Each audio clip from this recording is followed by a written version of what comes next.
கர்த்தரால் உமக்கு கொடுக்க கூடும். 8 கடைசியில் என்ன சொல்லப்பட்டிருக்கிறது? ஒத்தாசை செய்யவும் விழப்பண்ணவும் தேவனாலே கூடும். கர்த்தரால் அதிகமாய் உமக்கு கொடுக்க கூடும். கர்த்தரால் கூடும் என்று சொல்லும்போது அங்கே ஒரு காரியம், அதற்குள்ளே ஒரு சத்தியமும் மறைக்கப்பட்டிருக்கிறது. என்ன? கர்த்தரால் கூடும் என்று சொல்லும்போது அது யாரால் கூடாது? சத்தமா சொல்லுங்க. மனுஷரால் கூடாது. மனிதனுக்கு எது எது சாத்தியம் இல்லையோ அது எல்லாமே தேவனுக்கு சாத்தியம். மனுஷரால் இது கூடாததுதான் தேவனால் எல்லாம் கூடும். இன்னைக்கு நம்ம கேட்கிற செய்தி என்னவென்றால், தேவனால் மட்டுமே செய்யக்கூடிய காரியங்கள். தேவனால் மட்டுமே. இந்த காரியம் யாரால மட்டும்தான் செய்ய முடியும்? தேவனால மட்டும்தான் செய்ய முடியும். அப்படிப்பட்ட காரியங்கள் வேதத்தில் ஏராளம் இருக்கிறது. ஏராளம்னா அதான் அவருடைய கிரியைகளில் பிரியப்படுகிற எல்லாராலும் அது ஆராயப்படத்தக்கவைகளாக இருக்கிறது.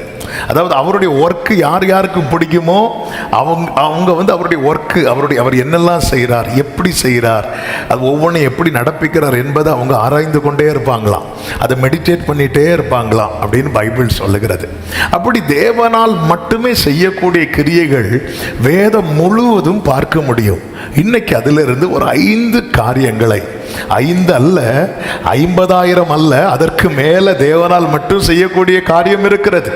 இருப்பினும் அதிலிருந்து ஒரு 5 காரியங்களை கொஞ்ச நேரத்துக்குள்ள சொல்லி நான் ஜெபிக்க விரும்புகிறேன். மறுபடியும் சொல்லுகிறேன், தேவனால் மட்டும் செய்யக்கூடிய காரியம் 5 அல்ல. சொல்லிட்டே போல. உங்க ஒவ்வொருத்தரை கேட்டா ஒவ்வொன்றும் சொல்லுவோம் இல்ல. ஹல்லேலூயா. தாவீதுட்ட கேட்டா என்ன சொல்லுவார் தெரியுமா? ஆமென். எவரையும் மேன்மைப்படுத்தவோ பலப்படுத்தவோ அவராலே ஆகும்.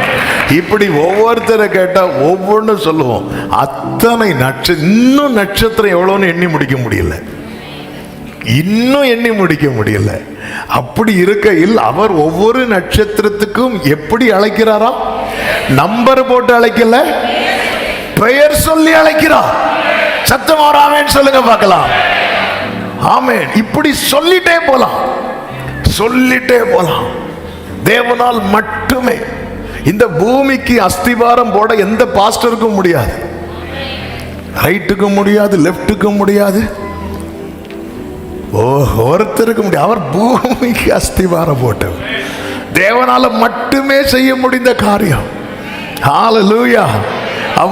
அவர் யோசனையில், அவர் செயல்களில் சத்தமா ஹல்லேலூயா. என் தேவன் எனக்காய் எல்லாமே செய்திடுவார்.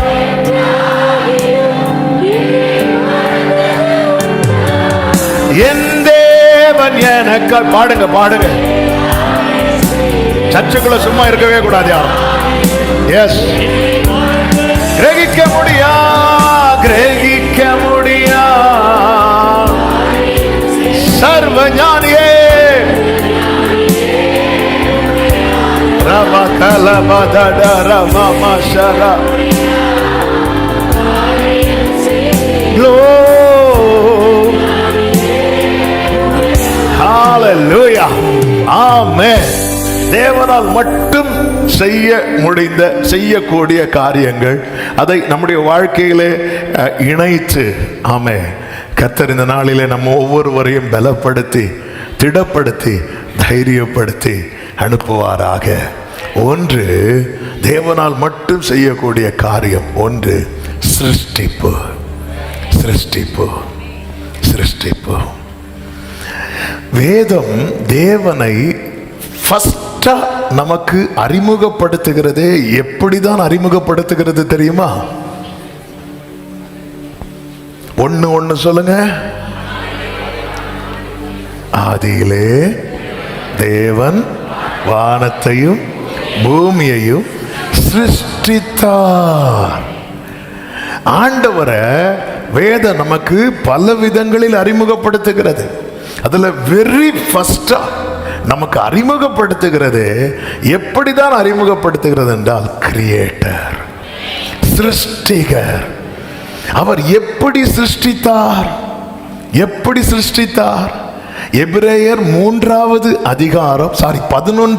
அதிகாரம் அதனுடைய 3வது வசனத்தில் அழகாய் சொல்லப்பட்டிருக்கிறது, விசுவாசத்தினாலே நாம் உலகங்கள் தேவனுடைய வார்த்தையினால் உண்டாக்கப்பட்டது என்றும். இதை நம்புகிறவங்க கைகளை உயர்த்தி ஒரு ஹல்லேலூயா சொல்லுவோமா? எப்படி சிருஷ்டித்தார்? வார்த்தையினாலே உண்டாக்கப்பட்டது என்றும் இவ்விதமாய் காணப்படுகிறவைகள். எதெல்லாம் காணப்படுகிறது? இந்த வானம், பூமி, சூரியன், சந்திரன், நட்சத்திரங்கள். இந்த காணப்படுகிறவைகள் தோன்றப்படுகிறவைகளால் உண்டாகவில்லை என்றும். அதாவது ஏதோ ஒன்ன வச்சு இன்னொன்ன படைக்கவில்லை. அவர் சொல்ல ஆகும், அவர் கட்டளையிட நிற்கும். சத்தம் ஆமென் சொல்லுங்க. ஆண்டவர் இந்த வானம், பூமி, சூரிய, சந்திர, நட்சத்திரங்கள் இவை அனைத்தையும் ஏதோ ஒரு பொருளை எடுத்து இன்னொன்றை உருவாக்கவில்லை. என்ன ஒரு பொருளை எடுத்து இன்னொன்றை உருவாக்குகிறது?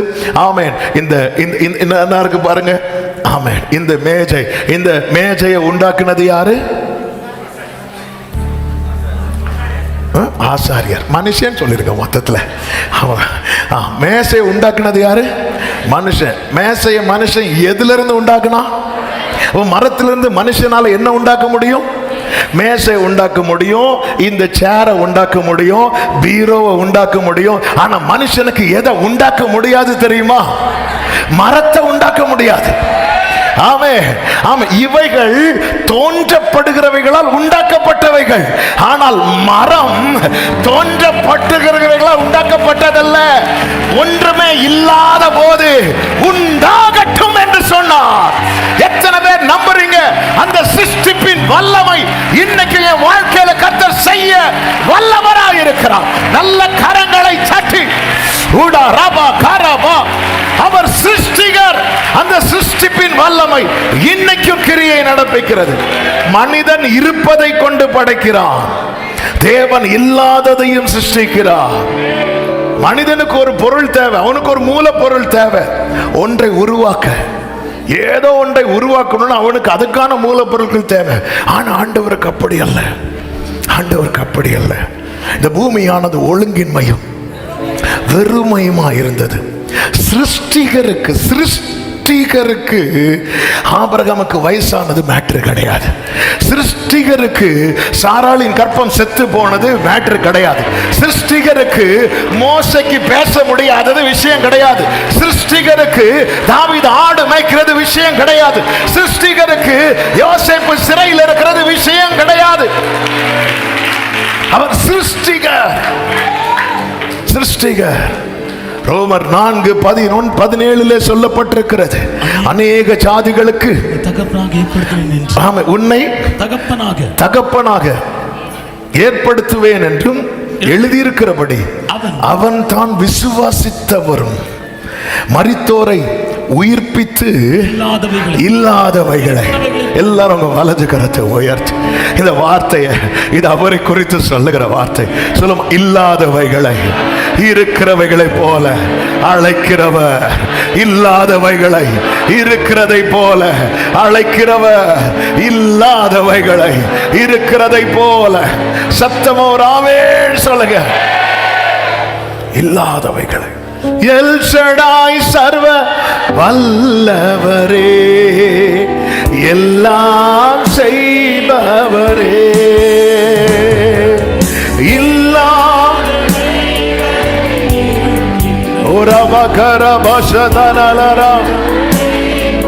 ஆபிரகாமுக்கு செய்தவர்,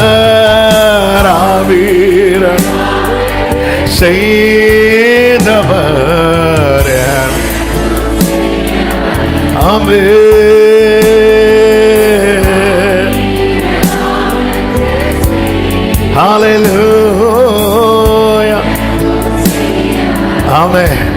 வலை போட்டு மீன் பிடிக்கிறது அது ஒரு ஆசீர்வாதம். ஆனா அந்த மீனுக்கு வாயில ஒரு வெள்ளி பணத்தை வச்சாரு பாருங்க. ஹல்லேலூயா. அந்த வெள்ளி பணம் எப்படி வந்தது? ஆமென். யோசிக்கிறவங்க 1000 விதத்தில் யோசிப்பாங்க. அது யாராவது கப்பலில் பயணிக்கும் போது கப்பல் உடைந்து அவங்க பாக்கெட்டில் இருந்த வெள்ளி பணம் கீழே விழுந்து அதை ஒரு மீன் எடுத்து சாப்பிட்டு அந்த நேரத்தில் பேதுரு, சொன்னது யாரு? நீ ஏன் ரொம்ப யோசிக்கிற? நம்ம இப்படி யோசித்தா நமக்கு தலை வலிக்கும். ஆனா சொன்னது யாருன்னு யோசித்தா நமக்கு துதி பிறக்கும். ஹல்லேலூயா. நம்ம இப்படி மாத்தி இந்த சைடுல யோசிக்கிறோம்ல, இதுதான் பிரச்சனை.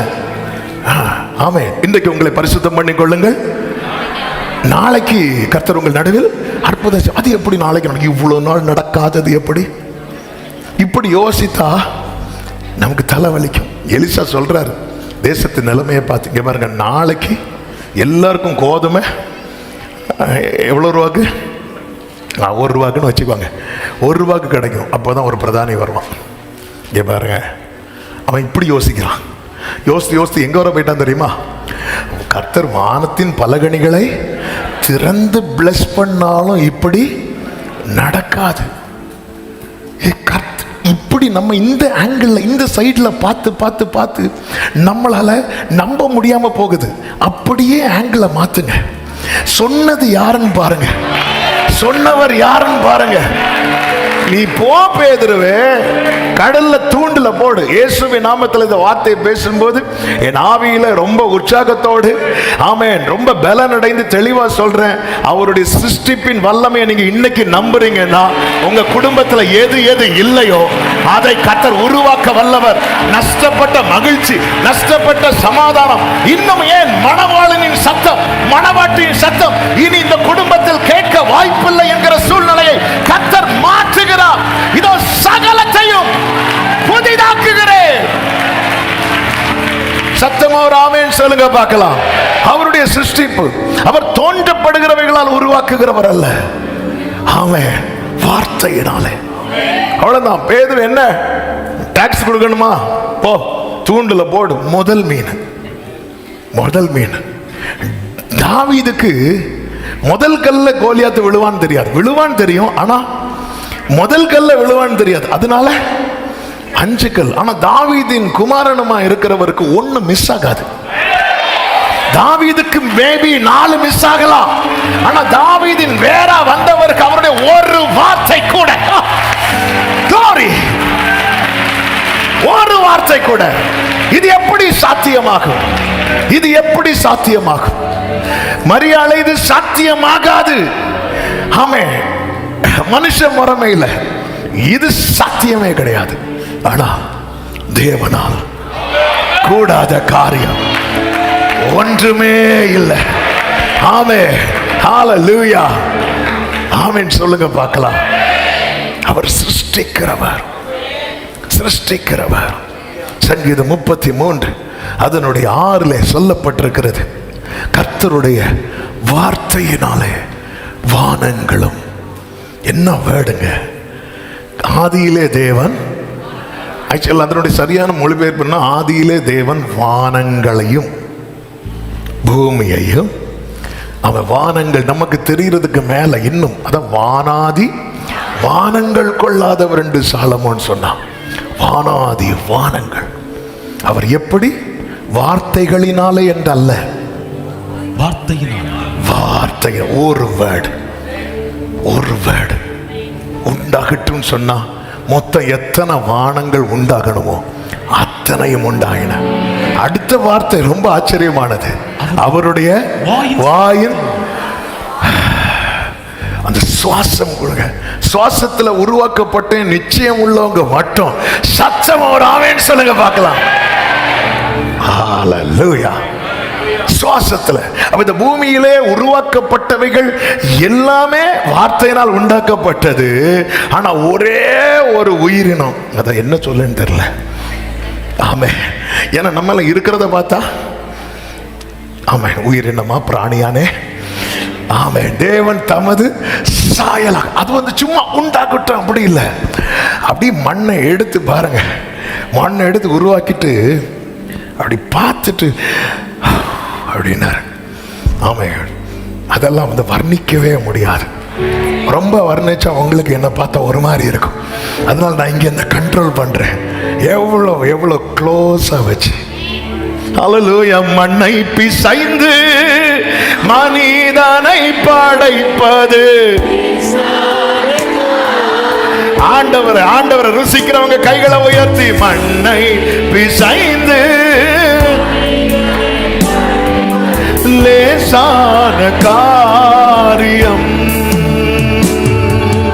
மண்ணான மனிதர்க்கு மன்னாவை தருவது லேசான காரியம். ஆமென் ஆமென். மன்னாவை தருவது லேசான காரியம். என் இயேசுவுக்கு லேசான. இப்ப சேர்ந்து பாடுவோம். பலமுள்ளவர் பலமுள்ளவர் பலனற்றவர், பலமுள்ளவர் பலனில்லாதவர், யாராயிருந்தாலும் உதவிகள் செய்வது என் இயேசுவுக்கு. தேவன் சர்வத்தை சிருஷ்டிக்கிறவர், அவர் வாக்கு கொடுக்கிறார். ஏசாயா 65:18, ஏசாயா 65:18, நான் சிருஷ்டிக்கிறதினாலே நீங்கள் என்றென்றைக்கு மகிழ்ந்து. கைகளை உயர்த்தி ஒரு ஹல்லேலூயா சொல்லுவோமா? ஆமென். அப்போ நான் மகிழணும்னா என் வாழ்க்கையில எந்த வல்லமை கிரியை செய்யணும் தெரியுமா? தேவனுடைய சிருஷ்டிப்பின் வல்லமை. எத்தனை பேர் நம்புறீங்க? ஆமென். ஹல்லேலூயா. ஒரு நதி உண்டு, அது தேவனுடைய நகரத்தையும் உன்னதமானவர் வாசம் பண்ணும் பரிசுத்த ஸ்தலத்தையும் என்ன பண்ணுமா? சந்தோஷிப்பிக்கும். எப்படி சந்தோஷிப்பிக்கிறார்? சும்மா சிரிங்க சிரிங்கன்னு சொல்லியா?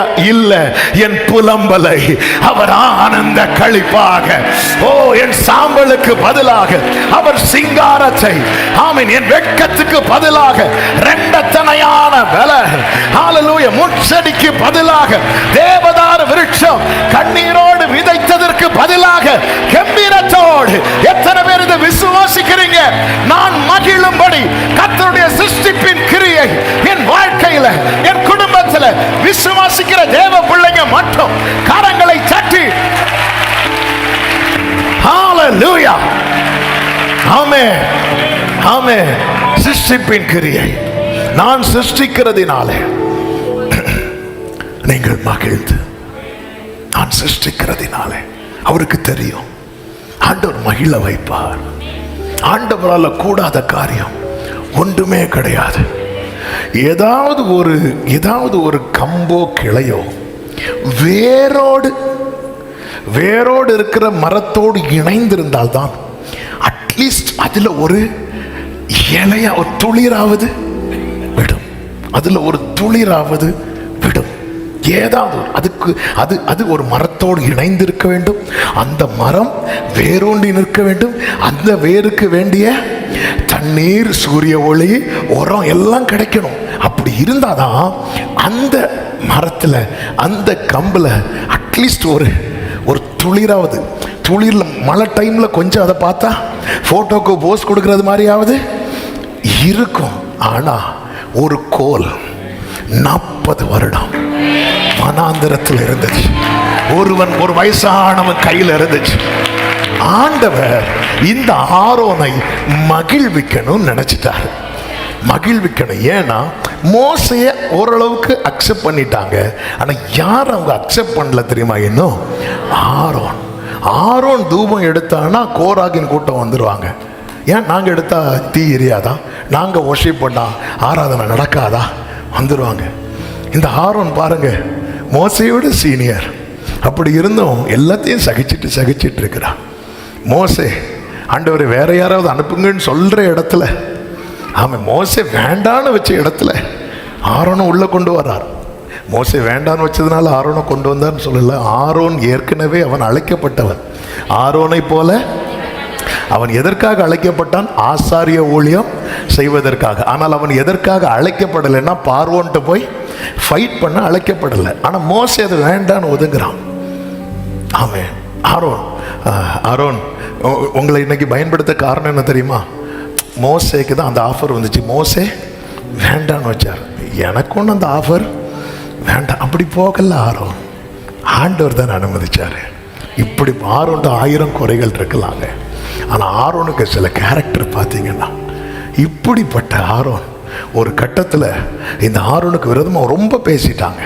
அப்போ தேவ கோபம் உண்டு, வாதை எல்லாம் செத்து செத்து விழுறாங்க.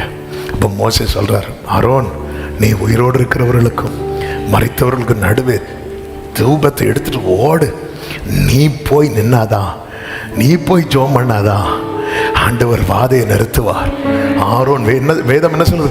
ஆரோன் ஓடினான் இருக்கு, தீவிரமா ஓடுறான், அப்படி போய் நிற்கிறான். ஆண்டவர் எல்லாம் பார்க்கிறார். இப்போ நான் சொல்ற சம்பவம் என்னாகவும் 16 எடுக்க வேண்டாம், பார்த்துட்டு இவனை ஹாப்பியாக்குவோன்ட்டார், இவனை மகிழ்ச்சியாக்குவோன்னு நினைச்சிட்டார். 17வது அதிகாரத்தில் மோசே எல்லா கோத்திரத்திலும் ஒவ்வொரு கோலை வாங்கு, ஒவ்வொரு கோல் அந்தந்த கோத்திரத்தின் பேரை எழுது. ஆனால் லேவி கோத்திரத்தில் ஆரோன் பேரை எழுது. எதுக்கு ஆண்டவரே? நான் தெரிந்து கொண்டவனுடைய கோல் துளிர்க்கும். ஆண்டவரே துளிர்க்கணும்னு அந்த கோல் மரத்தோடு இணைந்து இருக்கணும், அந்த மரம் தரையோடு பூமியோடு இணைந்து இருக்கணும். அதுக்கு வேண்டிய எல்லாம் உங்ககிட்ட இப்படி பார்த்தா நம்ம கோலை கடைசி வர ஆண்டவர் சமூகத்தில் வைக்க மாட்டோம். ஆனா சொன்னவர் யார் என்று பார்த்தா, சொன்னவர் யார் என்று பார்த்தா, எத்தனை பேருக்கு நான் சொல்லுகிற வார்த்தை புரிகிறது? இது என் தேவனால் மட்டுமே சாத்தியம். என் கோலை துளிர பண்ண என் தேவனால் கூடும் நம்புறவங்க, என் தலைமுறையின் கோலை துளிர பண்ண ஒரே ராத்திரி தான், ஒரே இரவு தான் கோல் துளிர் விட்டது. அடுத்த நாள் வந்து பார்க்கும்போது எல்லாருடைய கண்ணும் எந்த கோல் மேல இருக்கு தெரியுமா? ஆகாதென்று தள்ளின கல்லை அவர் தலைக்கல்லாய் மாற்றி இது கர்த்தராலே ஆயிற்று. ஆமென். ஆண்டவர் என்ன பண்ணிருக்கலாம்? நைட்டோட நைட்டா மோசேயை வரவழைத்து, மோசே ஆரோனுடைய எப்படி அந்த கோல் எங்க தான் போக போகுது? துளிர் விட்ட கோல் எங்க போச்சு சொல்லுங்க பார்க்கலாம். பெட்டிக்குள்ள, பெட்டிக்குள்ள நைட்டோட நைட்டா வந்து இந்த கோலை எங்க வச்சிருக்கலாம்? பெட்டிக்குள்ள வச்சிருக்கலாம். அவருடைய ஹாப்பியே என்ன தெரியுமா? அவர் நமக்கு செய்யறத 4 பேரை பார்க்க வைப்பார், நிந்திச்சவனை பார்க்க வைப்பார், பரியாசம் பண்ணவனை பார்க்க வைப்பார், அத்தனை சொந்தங்களையும் பார்க்க வைப்பார். அத்தனை எத்தனை பேருக்கு நான் சொல்ற வார்த்தை புரிகிறது? எல்லாரும் வா, எல்லாரும் வா, வந்து பாரு. அவனவன் கோலை வந்து எடுங்கிறான். ரூபன் கோத்திரத்தான் வந்து அவன் கோலை எடுக்கும் போது கண் எங்க இருக்கும் தெரியுமா? நம்ம சாப்பிட உட்கார்ந்து இருக்கிறோங்க, கறி வச்சுட்டே வராங்க, நமக்கு தூக்கி வைக்கும் போது 2 உருளைக்கிழங்கு மட்டும் விழுது, பக்கத்துல லெக் பீஸ் விழுது. நம்ம சாப்பிடும் போது கண் எங்க போகும்? எவ்வளவு ஜெனியூனா ஆன்சர் பண்றீங்க. இன்னைக்கு கர்த்தருடைய பந்தி இருக்கனால அவ்வளவு உண்மையா வருது.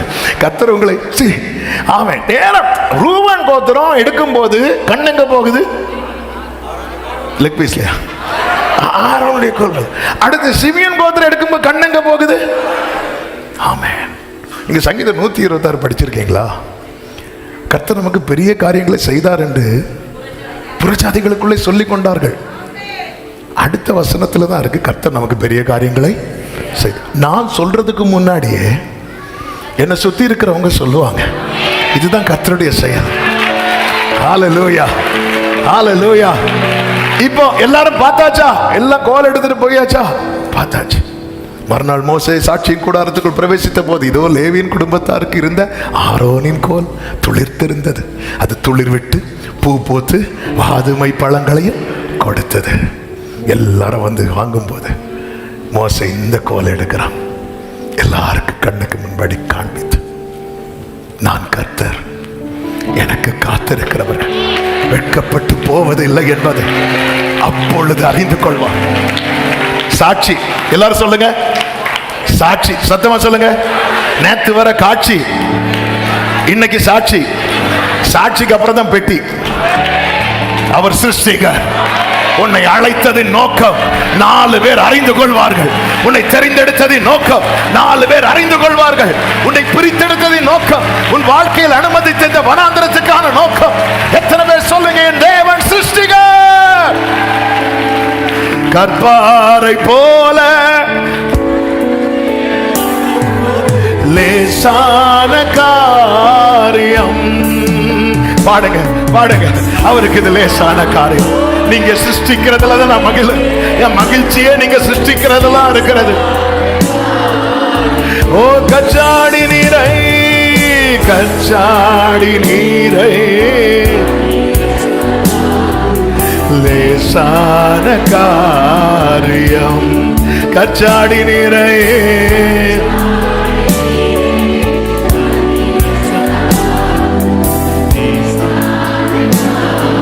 ஓ என் இயேசுவுக்கு முடிந்தால் அப்படி கைகளை உயர்த்தி பலமுள்ளவர் பலமுள்ளவர் பலனற்றவர் பலமுள்ளவன் பலனில்லாதவர் யாராயிருந்தாலும் லேசான காரியம் என் இயேசுவுக்கு. ஆமென் ஆமென். இந்த வார்த்தையை வச்சு ஒரு ஜெபம் பண்ணுங்க. நீங்க சிருஷ்டிக்கிறதுல தான் இனி எனக்கு மகிழ்ச்சியே இருக்கிறது. நீங்க சிருஷ்டிக்கிறதுல தான் இனி எனக்கு மகிழ்ச்சியே இல்லைன்னு புலம்பாதீங்க. அப்பா, இந்த எருசலேமை நீங்க தானே தெரிந்து கொண்டீங்க. ஆமென். அடுத்த வசனம் அப்படித்தானே இருக்கிறது. ஆமென். எருசலேமை, அதே வசனம் 65:18, எருசலேமை களிகூறுதலாகவும் அதன் ஜனத்தை மகிழ்ச்சியாகவும் சிருஷ்டிக்கிறேன். நீங்க சிருஷ்டிக்கிறதுல தான். I create Jerusalem a rejoicing and her people a joy. ஆமென். ஆண்டவருடைய சிருஷ்டிப்பின் கிரியை அவர் நேற்றும் இன்றும் என்றும் மாறாத. இன்னைக்கு அதை செய்ய வல்லவர். ஆண்டவர் கேட்கிறார், நீங்கள் அதை அறியீர்களா? நான் வனாந்திரத்தில் வழியையும் அவாந்திர வெளிகளில் ஆறுகளையும் உண்டாக்குவேன். ஹல்லேலூயா. மோசே, நீ முறையிடுகிறது என்ன? உன் கோலை நீட்டு. அவ்வளவுதான், அவ்வளவுதான். யாராவது யோசித்திருப்பாங்களா? சிவந்த சமுத்திரத்தில் பாதையை உண்டாக்குகிறார். கொஞ்சமாவது அதை யோசிக்க முடியுதா? ஒரு வசனம் சில மாதங்களுக்கு முன்பாக நினைக்கிறேன், ஒரு ஃபாஸ்டிங் பிரேயரில் ஆண்டவர் பேச வைத்தார். ஆமென். என் பிதாக்கள் அறியாத மன்னாவினால் பிதாக்கள் அறியாது. ஆமென். மோசே இந்த வார்த்தை சொல்லும் போது எவ்வளோ டேஸ்ட் பண்ணியிருப்பார். ஆபிரகாம் மாதிரிலாம் விசுவாச வீரன் கிடையாது. ஈசாக்கு மாதிரியெல்லாம் பயபக்தி கிடையாது. யாக்கோபு மாதிரி போராடுறவனும் கிடையாது. ஆனால் அவங்க டேஸ்ட் பண்ணாத மன்னாவை என்ன டேஸ்ட் பண்ண வச்சிருக்கிறார். ஹல்லேலூயா. தேவன் நம்மை நடத்துகிற பாதை, அவங்கெல்லாம் பெரிய லெஜெண்ட்ஸ். ஆனால் நமக்கு பாராட்டுற கிருபை என்ன தெரியுமா? அவங்க டேஸ்ட் பண்ணாத ஏதோ ஒன்றை நம்மள டேஸ்ட் பண்ண வச்சிருப்பார். சத்தமா ஒரு ஆமென் சொல்லுங்க பார்க்கலாம். ஆபிரகாம் வடக்கே நடந்தார், தெற்கே நடந்தார், கிழக்கே நடந்தார், மேற்கே நடந்தார். மோசே இன்னைக்கும் நிக்கிறது எந்த உடன்படிக்கையில நிக்கிறார் தெரியுமா? ஆபிரகாமோடு பண்ணின உடன்படிக்கையில நிக்கிறான். எல்லா இடத்துலயும் ஆபிரகாம் நடந்தான். ஆனா ஆபிரகாம் நடக்காத ஒரு பாதை, அது மோசே நடப்பதற்காகவே ஆண்டவர் மறைத்து வைத்த ஒரு பாதை. சுத்தி சுத்தி நடந்த ஆபிரகாம் எகிப்துக்கும் போயிட்டு வந்தார். ஆகாரத்துக்காக போயிட்டு ஆகாரோட வந்தார். ஆனாலும் அவருக்கு இந்த பாதை மறைக்கப்பட்டிருந்தது. இப்படிதான் தேவன் நடத்துகிறார். இன்னைக்கு நீங்க டேஸ்ட் பண்ற சில காரியங்கள் இருக்கிறது அல்லவா, நீங்க ருசிச்சு பாக்குறீங்க பாருங்க. அதனாலதான் ஆமென். 2 வாரத்துக்கு முன்னாடி ஒரு சாட்டர்டே வர்ஷிப்ல எத்தனை பேருக்கு ஞாபகம் இருக்குன்னு தெரியல, இஸ்ரவேலர்கள் பாட ஆரம்பிக்கும் போதே அவர் வல்லவர்னு பாடினாங்க. அவர் யுத்தத்தில் வல்லவர்னு. ஆனா காட்டுல ருசிச்சிட்டு இருந்த ஒருத்தன் வல்லவருக்கு முன்னாடி இன்னொரு வேடையும் போடுறான். யார் தெரியுமா? தாவீது. அவர் நல்லவர், அதுக்கப்புறம் தான் அவர் வல்லவர். ஆமென். எத்தனை பேர் சொல்வீங்க கர்த்தர் எனக்கு நல்லவர்? ஹல்லேலூயா. அவர் நல்லவர்னு பாடுறதுக்கு இவ்வளவு வருஷம் ஆயிருக்கு, இவ்வளவு வருஷம் ஆயிருக்கு. அதான் இருதயத்துக்கு ஏற்றவர். இஸ்ரவேல் ஜனங்கள் இதை விட்டுட்டாங்க. அவர் கிருபைன்னு சொன்னாங்க, அவர் வல்லவர்னு சொன்னாங்க. ஆனா அவர் எப்படி சொல்லல தெரியுமா? ஏன்? பார்வோன் அதே சிவந்த சமுத்திரத்தில் 2 கூட்டத்தார் கிடக்கிறாங்க. இஸ்ரவேல் கூட்டத்தார் கிடக்கிறாங்க, பார்வோன் சேனையும் கிடக்கிறாங்க. இஸ்ரவேல் கால் நனையாம போனாங்க. பார்வோன் சேனை மொத்தமா. பார்வோன் சேனைக்கு அவரை எப்படி பாட முடியாது? அவரை எப்படி பாட முடியும்? அவர் வல்லவர். நம்ம வல்லவர்னு அடி வாங்கிட்டு இருக்கிறோம்ல, பாட முடியும். ஆனா அவருக்கு எப்படி பாட முடியாது தெரியுமா? அவர் நல்லவர்னு பாட முடியாது. ஆனா இங்க இருக்கிற எத்தனை பேருக்கு சொல்ல முடியும்? இங்க இருக்கிற எத்தனை பேருக்கு சொல்ல முடியும்? எத்தனை பேருக்கு சொல்ல முடியும்? கைகளை உயர்த்தி அவர் நல்லவர், அவர் நல்லவர், அவர் நல்லவர், அவர் வல்லவர், அவர் கிருபை. பாடுவோமா பாடுவோமா? அவர் நல்லவர், ஓ அவர் கிருபை. சொல்லுங்க, என்னை நடத்தினார், என்னை நடத்தினார்.